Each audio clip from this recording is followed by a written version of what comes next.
मनोकामना पूर्ण करणारी, नवसाला पावणारी कारंजा नगरीतील ग्रामदैवत श्री कामाक्षा देवी।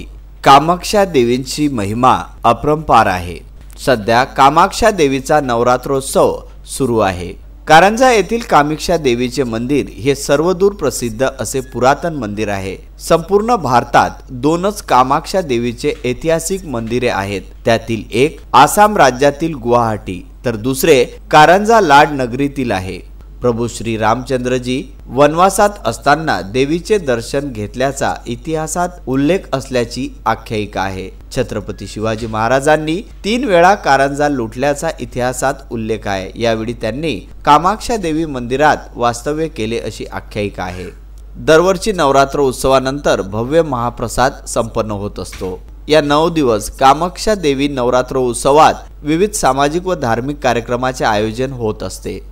अशा या नवसाला पावणाऱ्या कामाक्षा देवीच्या दर्शनासाठी महाराष्ट्रभरातून भाविक भक्त कारंजा लाड येथे येत आहे व आपली मनोकामना पूर्ण करत आहे। कारंजा लाड येथून विदर्भ न्यूज करिता अक्षय लोटे यांचा हा वृत्तांत।